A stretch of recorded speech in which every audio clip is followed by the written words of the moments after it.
제가 어려서 추억을 이렇게 되살리다 보면 우리 아버지나가 저를 그 당시에 이렇게 늦게 이렇게 저를 낳으셔서 제 누이를 셋을 낳고 저를 낳으셨습니다. 그래서 이렇게 제 추억 가운데는 누이들하고 이렇게 놀던 추억이 이렇게 있고요. 그 다음에 저희 집에 이렇게 그 어린 삼촌들, 그러니까 우리 누이 또래 되는 삼촌들이 있었습니다. 그래서 그 삼촌들과 함께 이렇게 같이 이렇게 놀던 그런 기억이 항상 제게 있습니다. 그 중에 저희 삼촌 중에 한 분이 아주 저하고 잘 놀아주던 삼촌이 있었는데, 제가 그래도 그 당시에 비록 어렵고 힘들게 살았지만 그래도 집에서는 제가 어리기도 하고 또 귀하게 이렇게 나가기도 하고 해서 우리 할머니도 그렇고 우리 어머니도 그렇고 먹을 것이 있으면 항상 제 주머니가 넣어줬어요. 그러니까 남들은 우리 삼촌들은 누이들은 없는데 제 주머니는 항상 뭐가 이렇게 하다못해 이렇게 과자 부스러기라도 하나 이렇게 있었습니다. 그러면 우리 삼촌이 그걸 꽉 빼먹고 싶은데 그래도 이 삼촌 청년이 돼가지고 그 조카한테 같이 뭐 이렇게 별로 뭐 서로 간에 철도 아직 덜덜 빼니까 서로 다 이렇게 뭐 하지만은 그래도 그게 삼촌이라고 하는 것 때문에 그 조카를 이렇게 어떻게 이렇게 어린아이 대해야 하듯이 이렇게 하더라고요. 그러니까 그 삼촌이 항상 그 내 주머니에서 그 과자를 좀 빼먹고 싶으셔서 나하고 내기를 항상 합니다. 내기를 하는데 그 당시 요즘은 보기 힘든데 그 당시 요만한 그 성냥각이 있었어요. 그 성냥각을 가지고 와가지고 야 이현아 이 성냥각을 싹 던져가지고 성냥각이 요렇게 쓰면 네가 과자 하나 딱 먹고 성냥각이 요렇게 쓰면 내가 먹고 그렇게 하자는 거예요. 그래 좋다고 하는데 항상 던지면 뭐 10,000번 중에 한 번 요렇게 쓸까 나머지 너 이렇게 쓰잖아요. 성냥각이. 그래서 항상 그 주머니에 있던 과자를 우리 삼촌한테 다 뺏겼던 그런 기억이 제가 이렇게 나기도 합니다. 제가 미국에 이렇게 살다 보면 저희 동네에서 사실 거리가 꽤 됩니다만은 한국에서 이렇게 오시는 분들은 이제 옆 동네인 줄 알고 이렇게 관광을 가게 되는데 라스베가스라고 하는 곳이 있어요. 여기서 얘기하면은 서울서 부산 정도의 거리입니다. 그 거리가. 그런데 미국에서는 뭐 다 옆 동네처럼 이렇게 다니죠.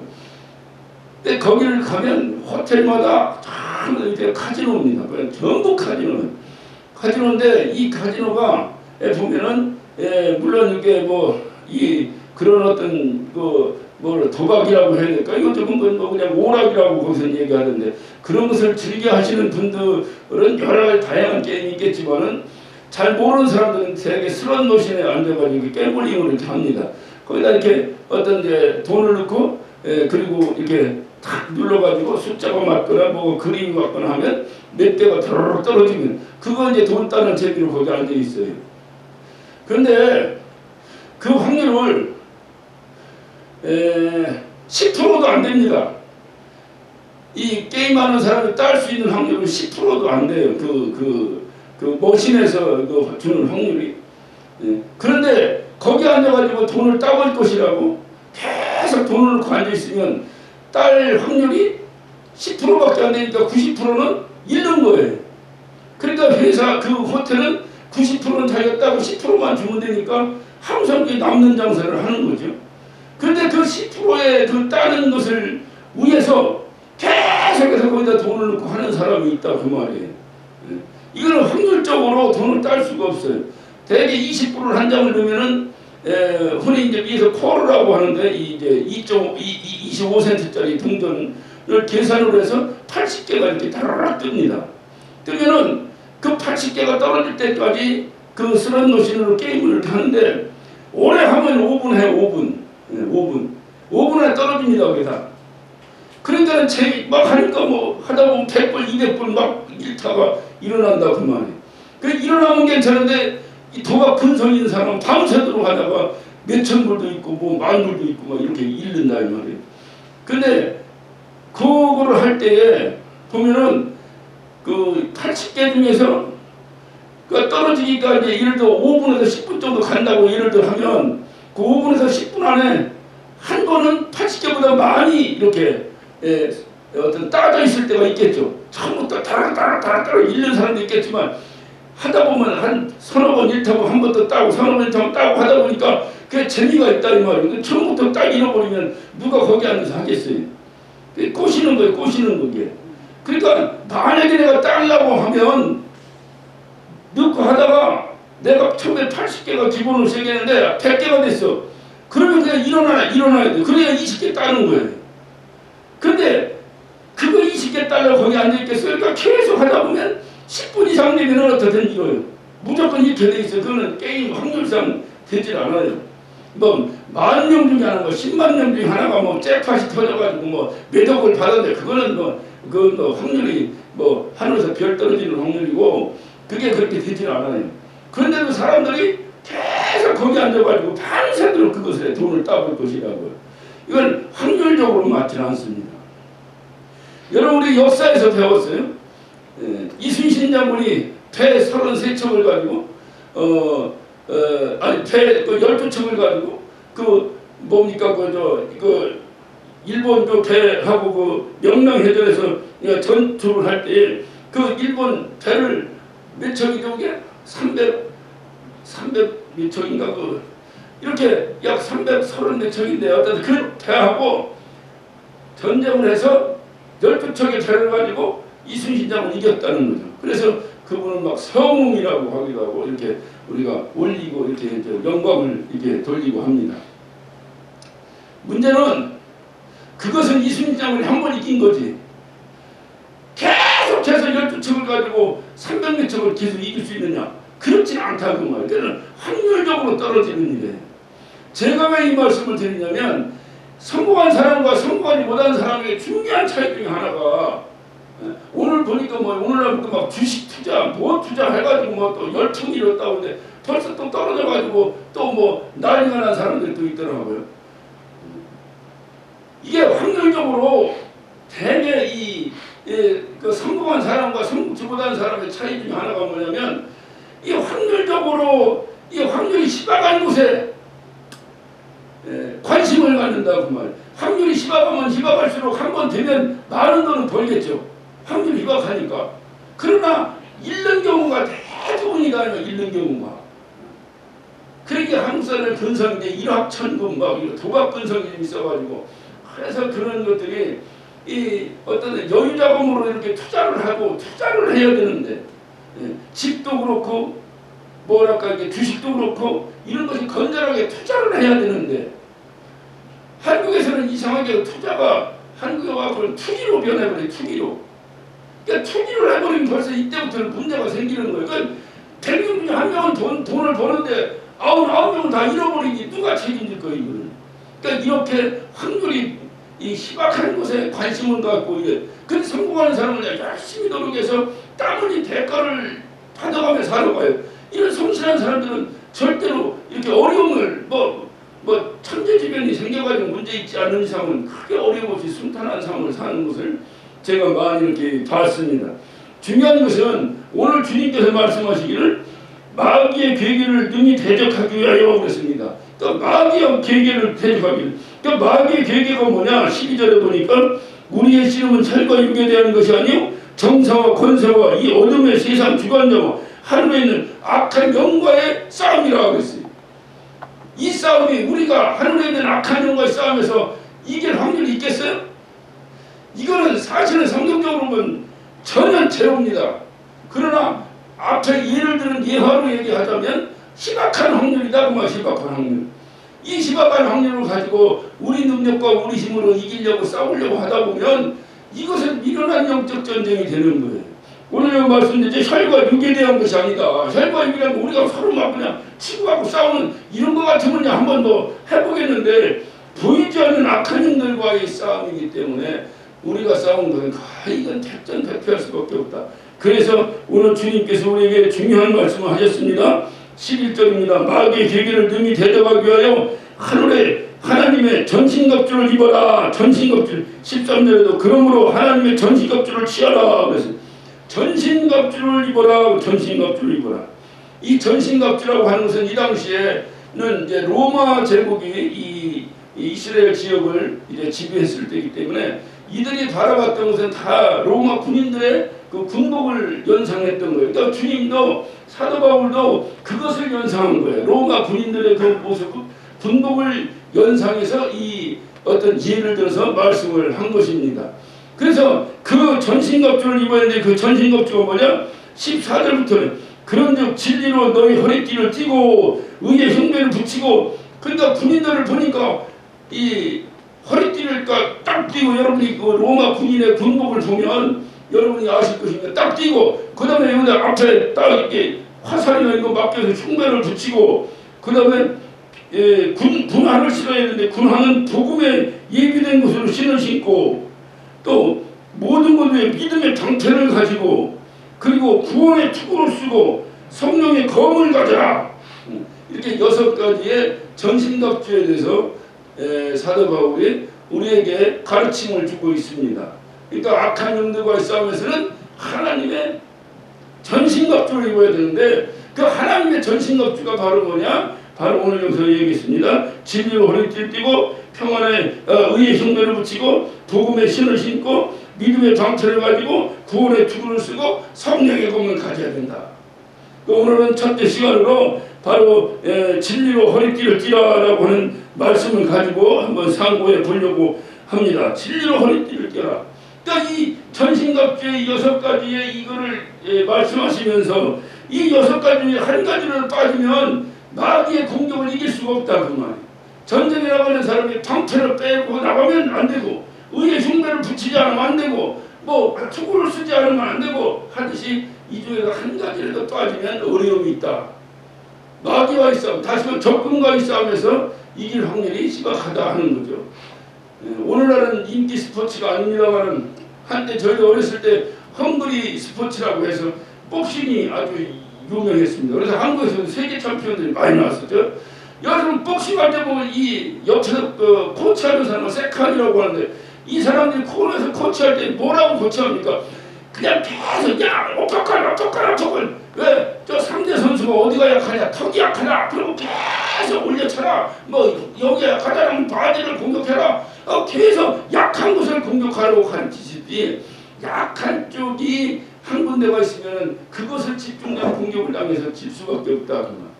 우리가 마귀하고 싸움에서도요, 내가 돈에 약하면 계속 돈으로 공격합니다. 그럼 돈 때문에 쓰러져요. 여자에게 약하면 계속 여자로 공격하는, 어떤 환경이 약하면 계속 환경으로 공격하는 거예요. 그러니까 이런 것들을 다 하나님의 전신 것들을 다 뒤집어 쓰지 않으면 안 된다.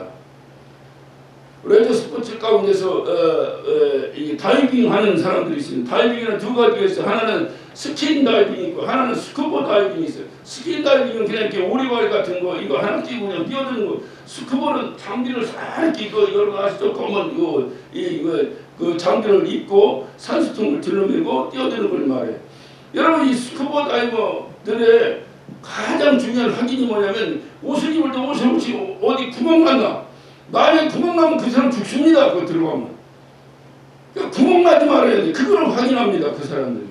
그럼 마찬가지로 하나님의 전신갑주를 입을 때 이 6가지 진리의 허리띠를 띠고 의의 흉배를 입고 평안의 복음을 신을 신고 믿음의 방패를 들고 구원의 투구를 쓰고 성령의 검을 가져라. 이것에 대해서 한 가지라도 빠지면 안 된다. 한 가지라도.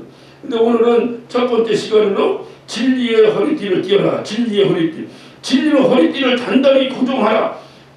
원래 원문의 의미는 허리띠를 띠라고 해 단단히 허리를 진리로 고정시켜라. 그걸 고정시키. 단단히 고정. 이거는 집중하라. 뭔 일을 할 때 막 성실히 하라. 여러분 모습이 마당새가 마당 쓰는데 허부룩 해가지고 이렇게 다니면 그거하고 딱 마당 하면 야무지게 쓸게 해서는 어떻게 합니까? 그래서 허리띠부터 딱 동념하고 하잖아요. 하듯이 이렇게 허리띠를 딱 동념하라고 이렇게 성실성을 말하고 있는 거예요.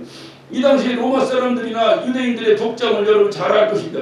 허부적한, 우리 예수님도 그런 옷을 입었잖아요. 이렇게 허부적한 이렇게 원피스 같은 거 입고 이렇게 너풀너풀하고 다녔잖아요.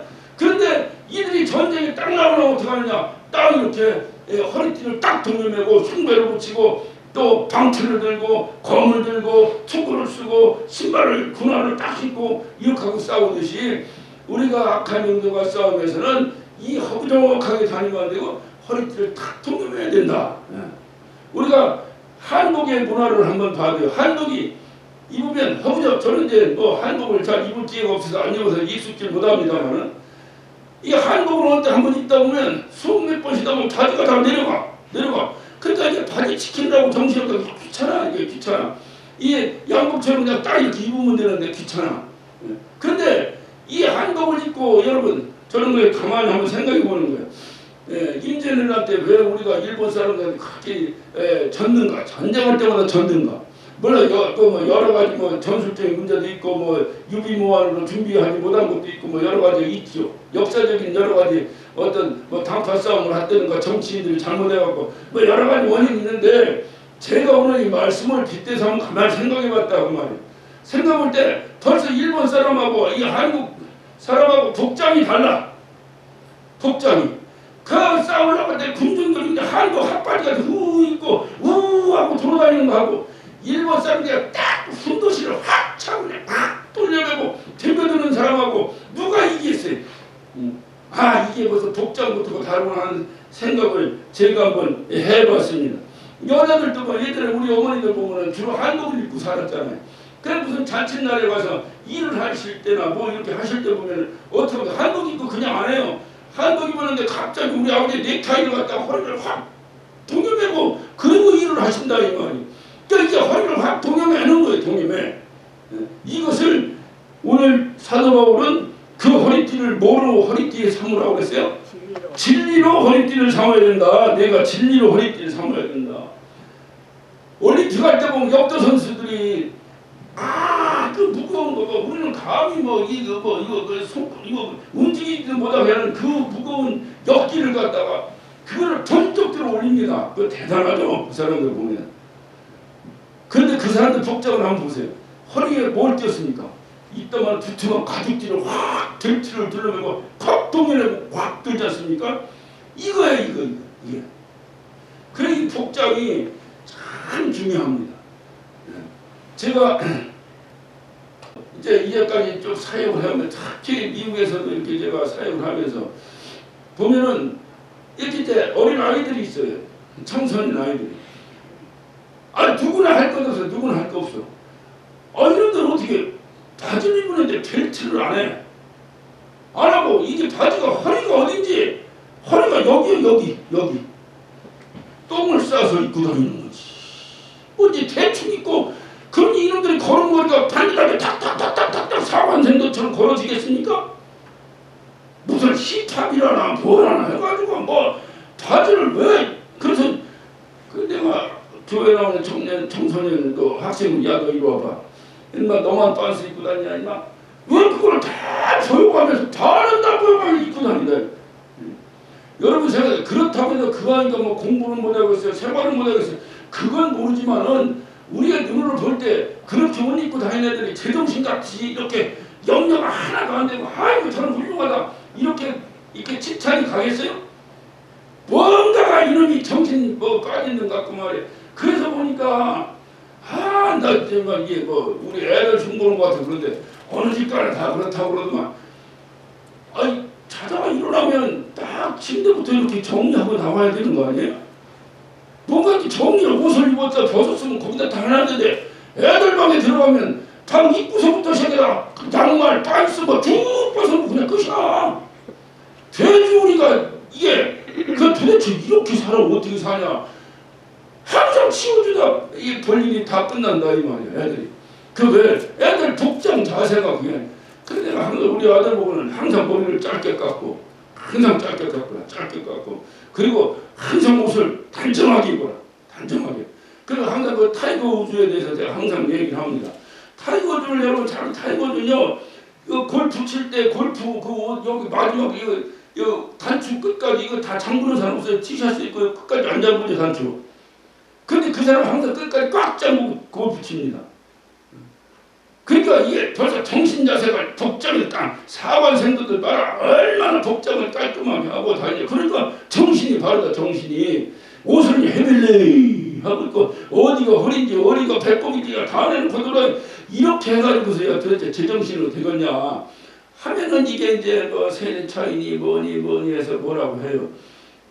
그러나 세대 차이라 뭐라 하더라도 이 사람이 어떻게 옷을 입고 다니느냐 어떻게 꾸미고 다니느냐에 따라서 그 사람을 딱 보면 저 사람 생활이 어떻게 했다가 보여지지 않냐 이 말이에요.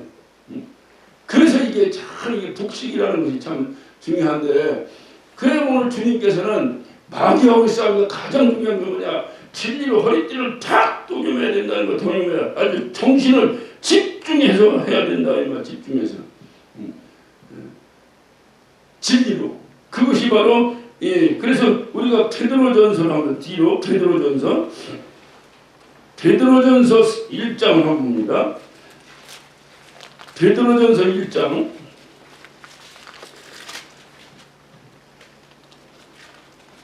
13절을 한번 보세요. 13절. 그러므로 너희 마음의 허리를 동이고 근신하여 그리스도에 나타나실 때 너희에게 가질 은혜를 온전히 받아라. 베드로도 지금 뭐라고 합니까?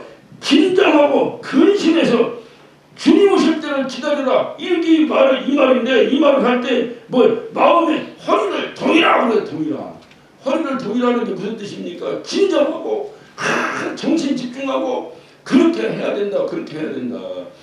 오늘날 뭐 많은 사람들이 맞는 얘기든 틀린 얘기든 코로나 때문에 여러 가지로 어떤 우려를 하고 또는 뭐 그것이 무슨 뭐 정부의 탄압이다서부터 시작해서 여러 가지 각도로 이제 뭐 해석하시는 분들도 있고 그래. 아니 그거야 뭐 생각이야 뭐 착각도 자유고 생각도 자유니까 그거는 뭐라고 할 수 없는데 공통적인 건 뭐냐? 그럼 그렇게 생각 안 하는 사람도 역시 이 마지막 때가 되니까 참 세상이 이렇게 참 이렇게 수산하구나라고 하는 것은 누구나 공통적으로 생각하고 있는 일들이에요. 그러면 이렇게 생각하고 있는 이때에 더욱더 이 마귀가 기승을 부리고 있는 이때에 우리는 과연 어떻게 될 것인가? 제가 기도하고 고민하다가 떠오르는 말씀이에요. 하나님으로 전신갑주를 입어라. 하나님으로 전신갑주를 물구멍 하나가 뚫었지 않도록 전신갑주를 입어야 되는데 그 전신갑주 중에 첫 번째가 바로 진리로 허리띠를 동여야 될 것입니다. 진리로. 그래서 긴장하고 집중해야 된다 이 말이에요. 생각을 막 2개, 3개 막 해서 어느 생각이 어느 건지 제정신이 아니고 이렇게 정신없이 살다 보면 우리는 영적 싸움에서 퇴할 수밖에 없다. 진리로 집중하고 살아야 된다. 성경에 표현되라면 두 마음을 tumtum하고 살아야 된다. 두 마음. 사람은 누구나 두 마음을 가지고 참 신기합니다. 이게 공부를 잘하는 사람, 학교 다닐 때 공부를 잘해본 사람은 이게 제 얘기가 무슨 얘기인지 와닿을 거예요. 공부를 잘하는 사람은요 집중합니다. 집중. 어떤 사람 벼락 공부를 하든 뭐 평소에 하든 그것은 뭐 공부하기 나름이니까 그건 뭐라고 말하지 않겠지만은 벼락 공부를 하든 뭘 하든 갖다는 집중해서 한다. 이게 뭐를 집중해서 하는 사람은 잘해요. 근데 똑같이 하겠는데 누구는 성과가 없어요. 왜? 집중을 하지 않아요. 신기합니다. 이상해요. 이게 내가 보니까 성적을 보니까 수학이 떨어졌어. 다른 건 괜찮아. 수학이 떨어졌어. 그러면 떨어진 수학을 보충하려고 수학 공부를 합니다. 그러면 그거를 집중해서 그걸 공부하면 되는데 사람이 그렇게 하질 않아. 수학을 공부한다고 이렇게 하다가 턱! 다른 생각이 딱 떠올라. 다른 친구들 지금 영어 공부 열심히 할 텐데 내가 지금 이 수학 붙잡고 있으면 안 되는데 해가지고 수학을 공부하다가 영어 생각을 해. 영어 생각. 그럼 안 돼. 그럼 수학책을 덮어놓고 영어를 펴놓고 영어 공부를 합니다. 그 영어 공부를 쭉 하다가 보면 나 영어는 어느 정도 되는데 내 수학이 떨어지는데 수학해야 돼. 이거 왔다 갔다 시간이 다 가 끝나. 혹시 여러분의 그런 기억이 있습니까? 일할 때 일하고 쉴 때 쉬어야 되는데 일할 때는 맨날 쉴 생각하고 쉴 때는 이거는 일해야 되는데 이렇게 쉬네. 이런 사람이 있어요 없어요? 이런 사람들이 성공하겠느냐 그 말. 성공하겠느냐 그 말이에요. 일할 때 일하고 쉴 때 쉬고 뭔가를 자기 그 시간에 집중해야 되는데 이게 안 되는 거예요. 그러니까 주님이 마귀하고 싸우면서 이 집중이 중요하다. 집중이. 그런데 뭐로 집중해야 되느냐? 진리로 집중해야 된다. 진리로. 그 진리가 뭐예요? 우리가 주님 말씀하신 요한복음 14장 6절에도 내가 본 뭐예요? 진리요 생각. 예수님이 진리다 이 말이에요. 그러니까 예수로 정신을 바짝 차려야 될 것이다. 예수로. 예배 시간에도 마찬가지예요. 예배 시간에 막 집중해서 예배를 해야 되는데 이상하게 예배 끝나고 축도 끝나면 정신이 바짝 들어오는데 가자 예배 시간만 되면 해서 괜히 집에 내가 깨스를 이제 꺼고 왔는지 안 끄고 왔는지 불을 켜놨는지 안 켜놨는지 헷갈려. 이렇게 집중해야 돼. 그냥 막 진리로 막 허리띠를 동여매야 되는데 그래서 예배 시간 딴 생각하지 말고 어찌하든지 그래 로마서 12장 1절에도 11절에도 로마서 12장 11절에도 뭐는 한 마음을 품어서 집중해서 어떤 부진을 하고 게으르지 말고 열심을 붓고 주를 섬겨라. 신앙생활은 그렇게 하는 것이지 정신없이 그냥 그냥 흘러가는 대로 이리 끌려다니고 저리 끌려다니고 말이야. 막 집중해서 해야 되는데 그 집중이 뭐냐 예수로 허리띠를 확 조정해야 될 것이다. 우리가 찬양 중에도 주만 바라볼지라는 찬양이 있어요. 주만 바라보는 거지 주도 바라보면 안 된다 이 말이에요. 주만 바라봐야지. 아 이것도 하지만 주님도 바라보자. 이건 안 된다고. 그러면 두 마음을 품는 거예요.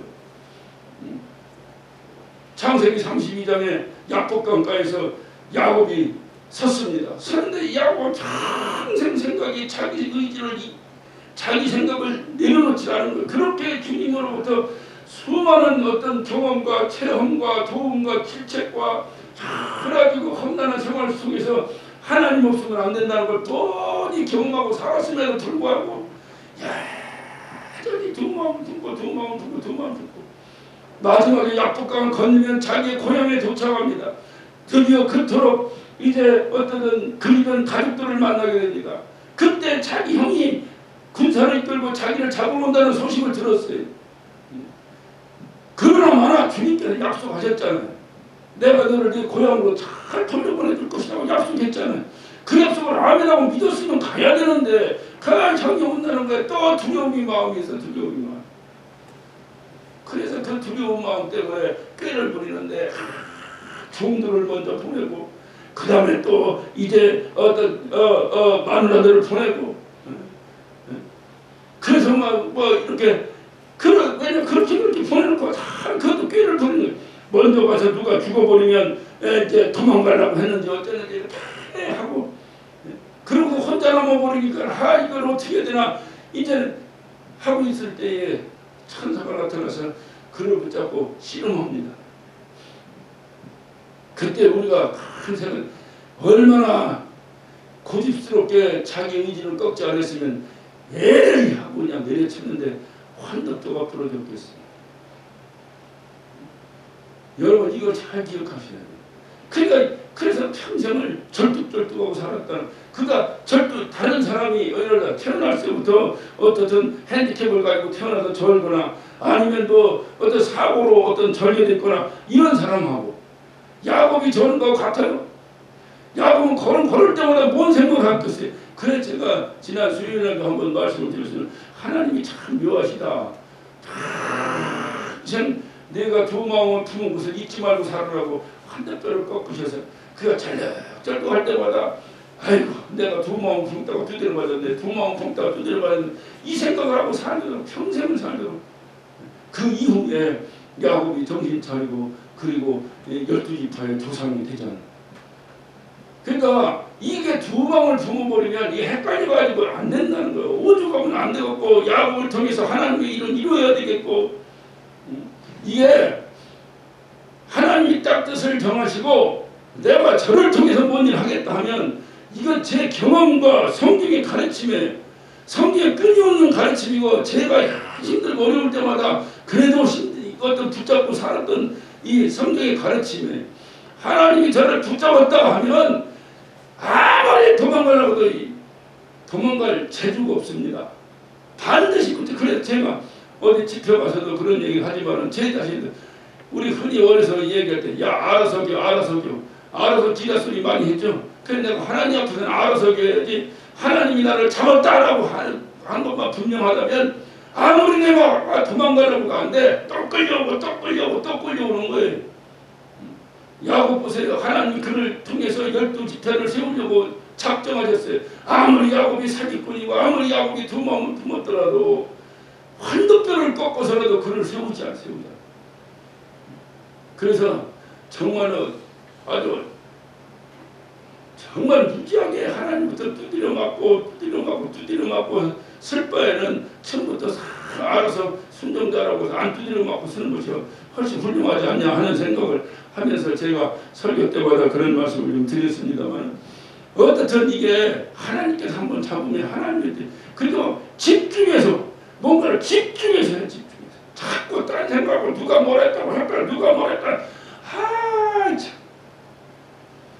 내가 우리 개혁한다고 할 때 이 대열에서 이렇게 벗어나고 하는 사람들 보면은 자기 의지로 아니 나는 이게 아니다. 이게 이 개혁이 잘못됐으니까 떠난다. 이렇게 하는 사람 난 본 적이 없어. 누가 뭐라고 했다고 누가 뭐라고 했. 아 누가 뭐 그 사람이 예수님이야? 진리로 허리띠를 띠란다. 진리로. 할렐루야. 예수님으로 허리띠를 띠고 정신 차려. 예수님이 하지 말라고 하지 말고 하라고 하고 누가 뭐라고 했다고 누가 뭐라고 그러던 거 얘기하지 마. 그런 건 그건 자기 의지가 약해서 그런 거지. 하나님께서 잡으시면 도망갈 재주도 없어요. 그러니까 알아서 기는 거예요. 알아서 기는데 그냥 진리를 허리띠를 팍 동여매고 그리고 나가야 된다. 그리고 나가야 된다 이 말이에요. 그리고 그래서 이 어떤 주님 앞에 집중해서 내 마음을 포기하고 그냥 막 싸움 나가는데 헤매리 하니 허리띠 다 풀어놓고 언제 뛰어다니면서 총싸움하고 언제 싸우겠어요. 딱 바지를 까르뚱 올려차고 그리고 그냥 허리띠를 동에 메고 이러고 막 정신 바짝 차리고 뛰어야 되는데 그 허리띠가 뭐냐? 오늘 주님은 예수로 허리띠를 쓰라는 예수. 오직 예수. 그래서 우리는 막 마음속에 오직 예수, 오직 예수, 예수로 허리띠를 다 띄고 두 마음을 품지 말고 뛰는 겁니다. 12일 동안 혈류증 걸린 여인이 있었어요.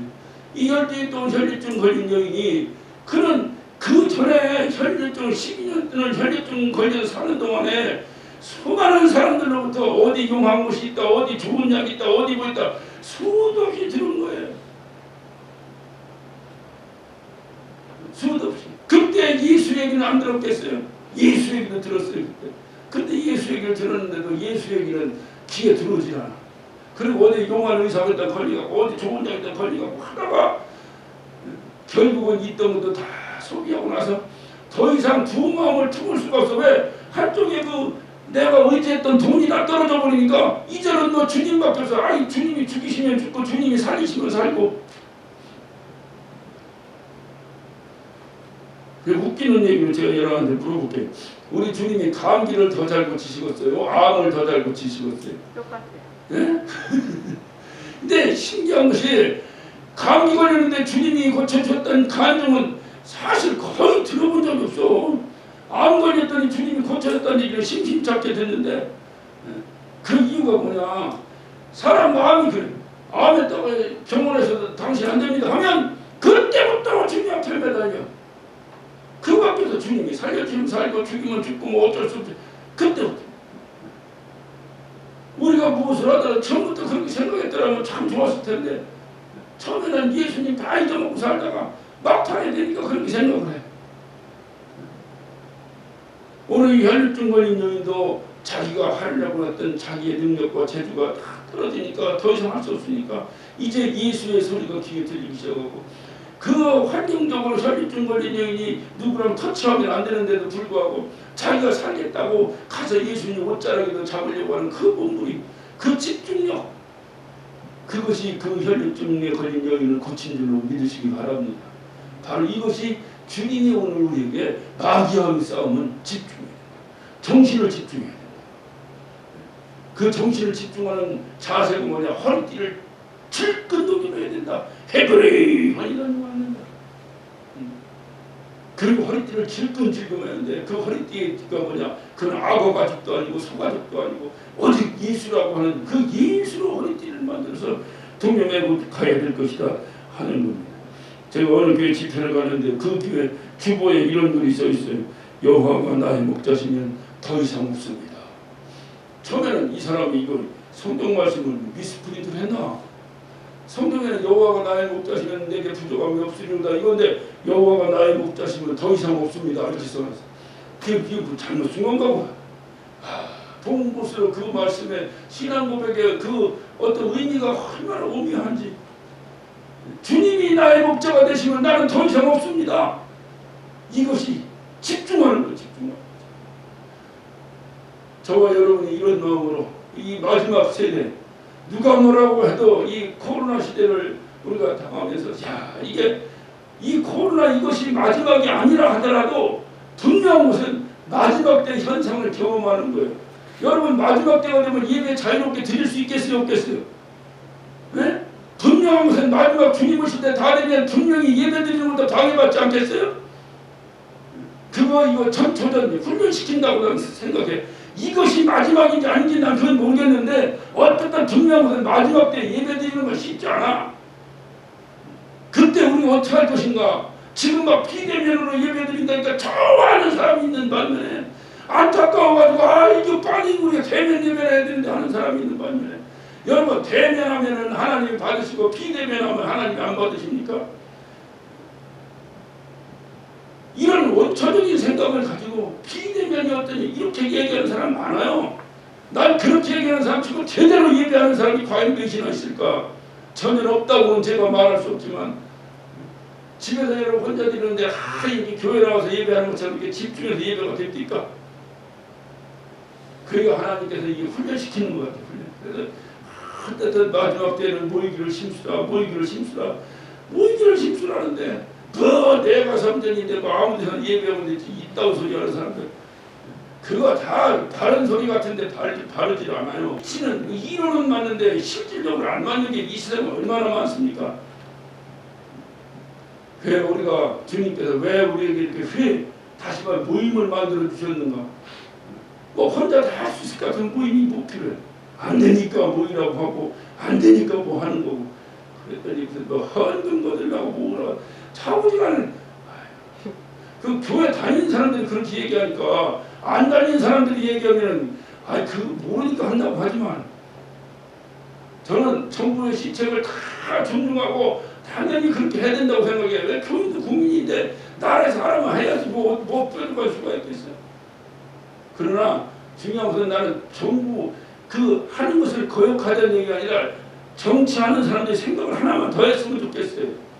지금 코로나 때문에 생각이 다 다운돼 버리고 지금 소상공인 뭐 해서 제가 생각해도 막 내가 하는 일이 아닌데 막 안타까워. 커피집을 하다가 젊은 청년들이 커피집을 내는데 사람을 못 들게 하니 그거 어떻게 하란 말이야. 그렇다고 해서 지금 들어와서 코로나가 확산되니 어떻게 하란 말이야. 그러니까 할 수 없이 피해를 보더라도 정부가 하지 말면 하지 말아야지. 그건 어쩔 수 없지. 그러나 그 사람의 다운된 마음을 누가 달래줘야 될 거 아니에요.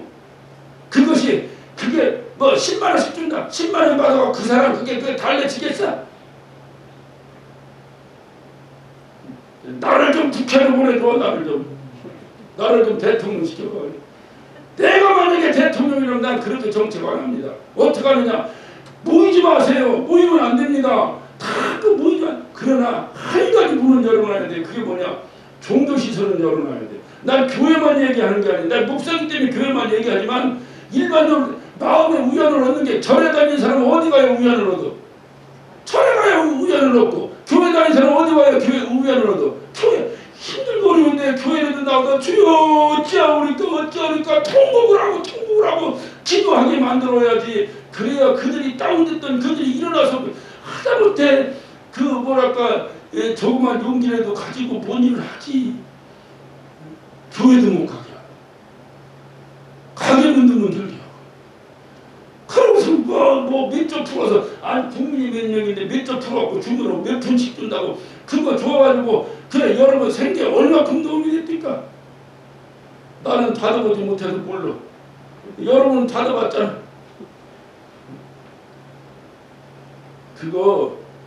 저는 그래서 당연히 코로나고 막 이런 거 보이지 말아야지. 당연히 그걸 난 잘못했다는 얘기가 아니라 그러나 그런 와중에서도 마지막 최악의 경우에 마지막에 교회 문을 닫아라 이렇게 얘기가 돼야 되는데 이게 제일 먼저 교회부터 문 닫으라고 해버리니 우리의 믿음이 누구를 의지하고 살으라는 거야. 누구를 의지하고 이 힘든 길. 여러분 힘들고 어려울수록 누구를 더 찾아? 하나님을 더 찾잖아요. 근데 하나님 찾아야 돼. 교회로 와서 기도를 해야 되는데 그걸 못하게 해버리면 나는 그것이 좀 내 마음에 좀 걸려. 정부에서 하지 말라는 걸 하지 말아야지. 그거를 난 얘기하는 게 아니라 마지막 단계에 교회를 가지고 얘기를 했으면 참 좋았을 뻔했다. 미국에서도 똑같은 방법이 나왔어요. 똑같은 방식이 나왔는데 미국은 제일 첫 번째 술집 문 닫으라부터 나왔어요. 술집 문 닫으라, 식당 문 닫으라고 지금까지 지금 1년 동안 식당이 다 문 닫았다는데 한식당이 뭐고 미국도. 그 미국에서 식당 하는 사람들 어떻게 살 거예요? 그래도 다 닫았어. 그런데 교회 문 닫으라 소리 안 하잖아. 그러니까 교회에서 자율적으로 우리 교회도 자제합시다. 그래서 교회에서 자제하는 거예요. 하지만 나올 사람 나와서 기도하고 하잖아. 다 하잖아. 그냥. 그래 어떻게 하든지 버텨보려고 저 하나님 의지하고 이 힘든 과정을 버텨보려고 이렇게 정책을 써야지. 처음부터 그냥 교회부터 문 닫아라. 뭐부터 문 닫아. 누구를 의지하고 살아. 이 힘든 기간에 누구를 의지하고 살아. 그러니까 자꾸 더 힘들고 더 힘들고 더 힘들고 이 힘들 때 주님이라도 의지하고 좀 극복해야 되는데 영적인 걸 몰라서 그래. 영적인 걸. 진짜 교회가 무슨 사업하는데요. 왜 교회부터 문 닫으라고 했어요? 교회 세금도 안 내는 데니까 별로 나라에 유익이 안 되는 것 같아요. 백화점 왜 문 닫으라 소리 하래? 거기 문 닫으면 백화점 안 되면 세금 안 들어오니까 거기 열어야 되지. 그렇게 생각하면 안 된다고. 교회가 정말로 이게 영적인 힘이 되고 그 영적인 힘을 가지고 주님 말씀하셨듯이 내 영혼이 잘 된 것이 범사가 잘 될 것이다. 그 힘을 가지고 살 수 있다. 이게 교회의 역할인데 이거를 모르니까 그냥 교회 문 닫으라 소리부터 나오는 마지막에 교회가 뭐 하는 거지. 그래서 저는 오늘 이 말씀을 빗대서 그냥 제가 여담으로 여러 말씀을 드렸습니다만 그냥 이 힘들고 어려울 때일수록 정신을 바짝 차려야 된다. 할렐루야. 왜냐하면 말세가 되면요 온갖 이단들이 기승을 부립니다. 막 여기 주님 왔다 저기 주님 왔다 난리가. 그래도 막 TV고 어디고 온통 교회 문제 있는 것부터 그냥 까불리고 난리가 나서 도매금으로 다 우리가 볼 때는 그거 교회 아니잖아. 그런 것들 다.